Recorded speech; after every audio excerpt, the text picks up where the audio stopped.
ikipe ya Simba Sport Club, akinira ikipe ya Al Hilal ndetse n'ikipe ya Al Ain zo muri Leta Zunze z'Abarabu.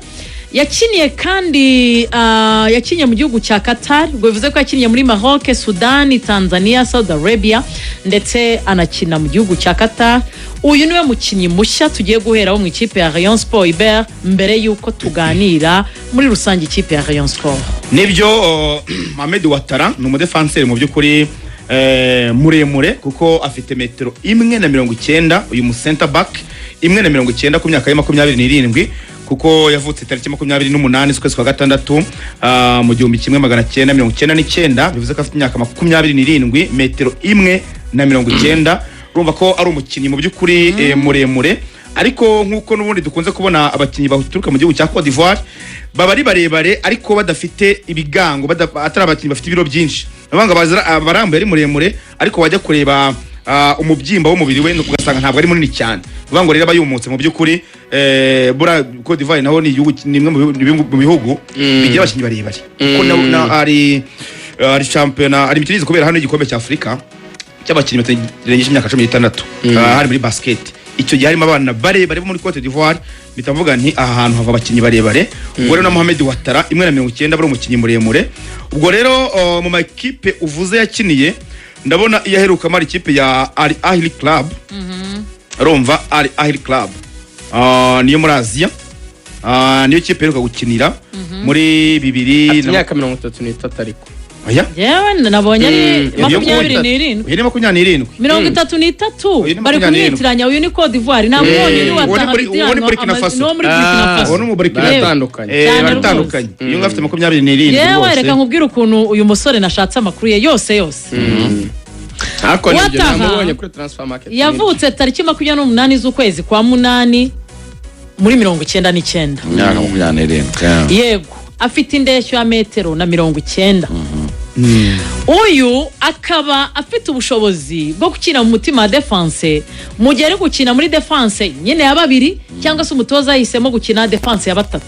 Ibyo byose ajya bishobora. Abaraho hagati na hagati. Yego. Uyu myugariro mu bintu azwiho cyane imipira yo hejuru, amaduel yo hejuru ebana ngaba ari uwa mbere.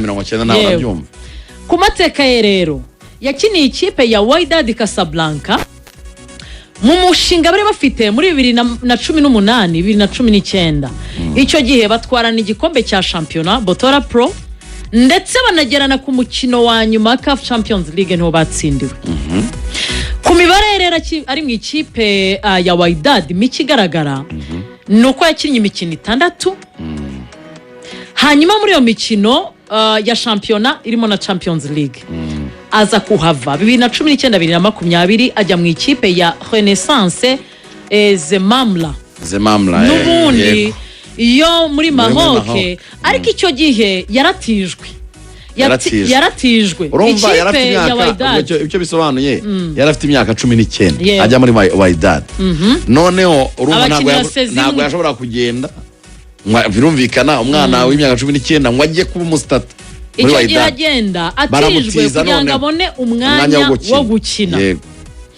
Ahageze yahakinnye imikino 8, arahava yose zirangiye. Noneho ahita ajya mu ikipe ya Al Hilal Omdurman. Icyo gihe yerekeza muri Sudani muri 2020.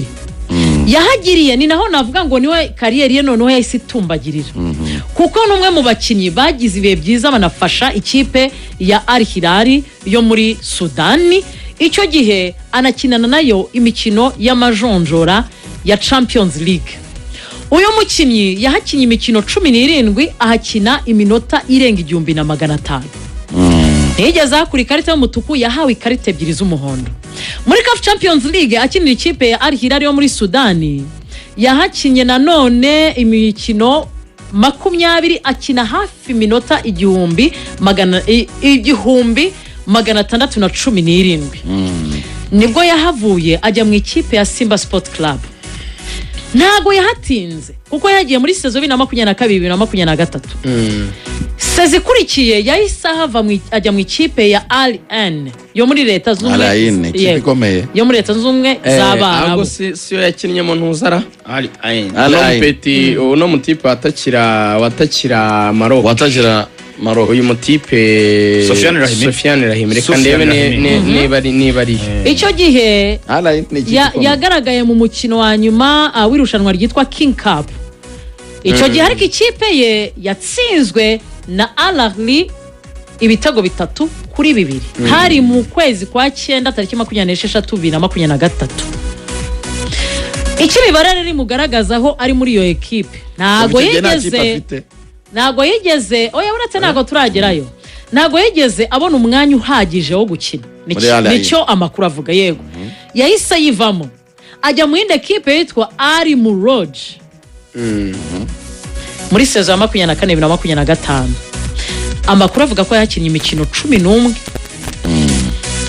ni imyugariro nta n'igitego yatsinze kuko bimwe mu byazwiho ni imipira y'amasantre muri kona nayo ajya atsindamo ibitego so sezo rero iyi ngiyi turimo area yini irakomeye cyane niyo nikinamo ntuza nikinamo Sofiane Rahim abakinnyi ntago nyamfa kwibeshya hano bakina sezo ishize rero 25-26 yari mu ikipe yitwa Al Ahab niho yakiniye abakinira imikino 7 mu mwaka w'imikino aha rero hakaba hari konsinyi ivuga inkuru nasomye ko yari amaze iminsi adafite ekipe bityo bagira inama umutoza atazafata umwanya wo kumuha igihe kinini cyo gukina ahubwo yagenda mwintroduiza buhoro buhoro ngayo amwe mu makuru nashakishije Ingi yaherukamo ni muri Qatar. Yego Qatar. Al-Ahli Club. Yitwa Al-Ahli Club. Niba byitiranye niyo muri Arabia Saudite. Ingi niyo muri Qatar.